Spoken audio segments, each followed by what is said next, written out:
Hello, everyone. This is Kiana, and this is where we keep all our conversations fun, honest, and 100% interesting.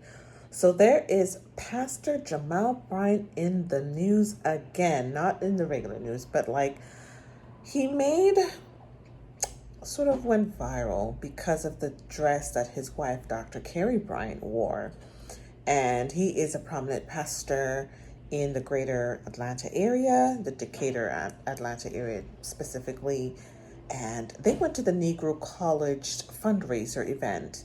And the dress that Dr. Carrie Bryant wore was just making a lot of headlines in terms of attention, but it wasn't the right attention. It's kind of caused a lot of hiccup with the Christian church, and particularly a lot of Christian people. The Negro College the Negro College fundraiser that they went to consists of more of a conservative crowd. So when she came out as her pastor's wife in this way, people had something to say. Well, Jamal Bryant said he need to deal with it head on. I said Jamal Bryant said he need to deal with it head on while y'all out here with his wife name in y'all mouth. I'm about to tell you what he said. Jamal Bryant said, you insecure, you petty, and you jealous, and you ain't never been nowhere. If you got something to say about how he buys something for his wife to put on because he needs somebody to run home to, he needs somebody to chase, he needs somebody he can look at all the time and be excited about it. Yeah, that's what he said. He said, y'all ain't got no business talking about what his wife had on because he bought it. What? He said, y'all ain't got no business talking about what his wife had on because he bought it. Jamal took it a step further. He said, that's his wife. He said, my wife, she ain't none of your wife. That's what he said. He said, and if you think this church is one of them churches that gonna do this and will do that, and you gonna tear my wife down, he said, you done got up in the wrong business, and you need to find you somewhere else to go. Oh, did I say business? He said, you need to find you somewhere else to go if you had something to say about his wife in that dress. That's what Jamal said. And I'm gonna let you hear what Jamal said in a minute, because Jamal said he came to set the record straight. Yeah, that's what he said. But I don't know why he did it up in the church. Probably because his wife looked like a covered part of a Playboy issue in that dress she had on. But Jamal said, yeah, and she a first lady too. But Jamal said this right here. Jamal said, she wasn't naked.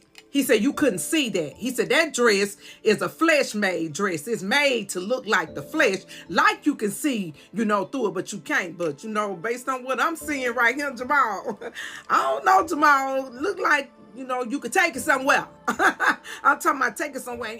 She a first lady, Jamal. Yeah, that's your wife, and you can do what you want to do and say what you want to say. But Jamal, when your wife is a first lady, she held to a higher standard. Just like a police officer, just like a doctor, just like a nurse, just like a pastor. And boy, she's supposed to exemplify modest. She's supposed to be the definition of modest apparel. She's supposed to be the definition of exquisite without looking lustful, or without looking perverted, or without looking seductive. She's supposed to be out of that. She's supposed to be a representation of you and the kingdom of heaven, and letting women and anybody else know who come up into Christ Jesus that it's okay for you to tone it down and still be beautiful. She held to a higher standard.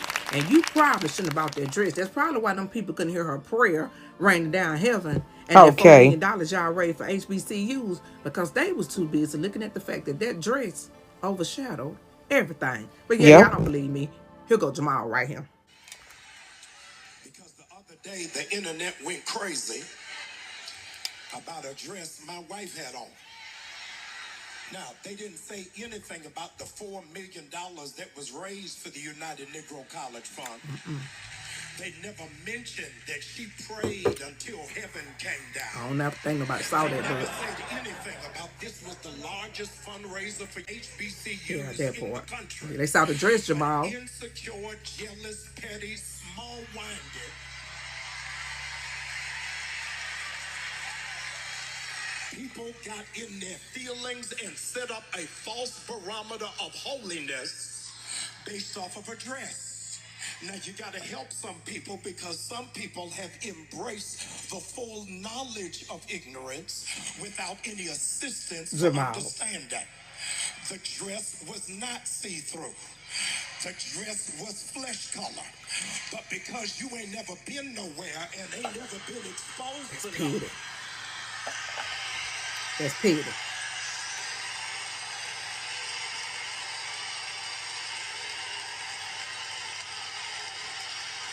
Yeah, that pastor Furthermore, said it.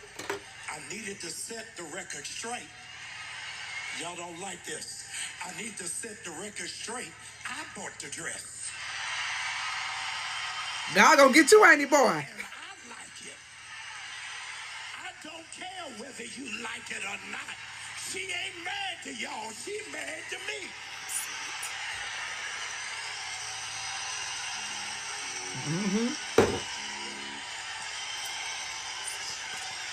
Now, if you wanted a first lady that looked like Little House on the Prairie and Holly Hobby, you got the wrong church. I wanted a wife I would rush home to, that I wanted to be excited to see. When we walked in there, I said, shake it fast, watch yourself. Jamal, we gotta cut Jamal off. See, you see how Jamal be cutting up? He go on to say stuff like, you know, you can talk about me. You can say anything you want to say about me, when you want to say about me, where you want to say it about me, how you want to say it about me. But what you ain't gonna do is, you ain't gonna talk about my wife. I agree with you, Jamal, but you know, you kind of really set that up for yourself, boy. You did that to yourself when you got that dress for your wife to put on as a first lady and paraded her out there like, not Delilah, Vashti. When Xerxes wanted Vashti to come out there so everybody can see her, but Vashti said, nah, not today, not this time. When you paraded your wife, you displayed her out there for the public to see her up in that covered Playboy issue of a dress. Yeah, covered Playboy issue of lace and strings and flesh and fishnets and tan pantyhoses, semi-blonde hair, looking like somebody on the cover of a Playboy magazine, volume number 99, Come By Me, the pastor's wife edition, out in the world for everybody to see. You did that to yourself, Jamal. You mad at the people, and you up there in How the Spirit because you went about that dress. Now, it wasn't so much about the dress. It was so much about the person in the dress who wasn't supposed to be in the dress, but you couldn't keep yourself out of the bedroom in the public. Yep. You didn't think that the ridicule, that the chaos, and that the vulgarity were going to come back at your doorstep. You got to be kidding me. And that's why them people didn't see the prayers from heaven come down when she opened her mouth and she began to pray. That's why them people didn't see that $4 million she Come raised on for here. HBCUs. That's why them people didn't understand that this was the Teach. largest fundraiser in Teach. HBCU history. Because the dress overshadowed the event. So Jamal, if you feel this any kind of way, some type of way, you brought it on yourself, okay? And if God gonna get anybody, he gonna get you.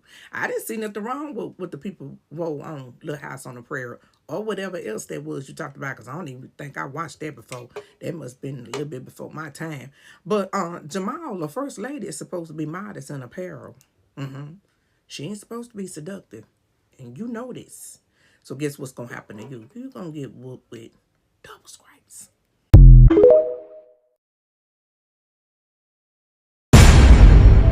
Pastor Jamal Bryant, is that you? Pastor Dickum Down Bryant is in the news and media again because he'd rather be a bad boy than be a pastor. Diabolical, Jamal. Anybody that still has high expectations of Pastor Jamal Bryant, did we forget that this man sat down in an interview and said this? You got pretty legs, man.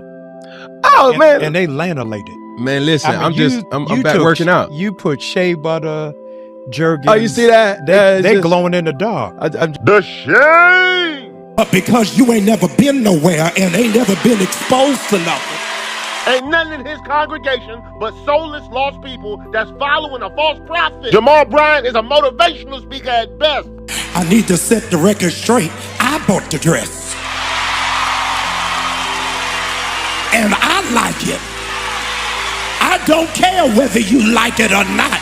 She ain't mad to y'all. She mad to me. And you gonna end up dragging her to hell with you? Your wife ain't need to wear that type of dress to represent you. You're a pastor, nigga. You gotta make a decision, Jamal. Are you a pastor or a club promoter? You making it harder to be a Christian than it has to be. The strip club and the nightclub ain't supposed to be the same thing, motherfucker. You got the wrong church.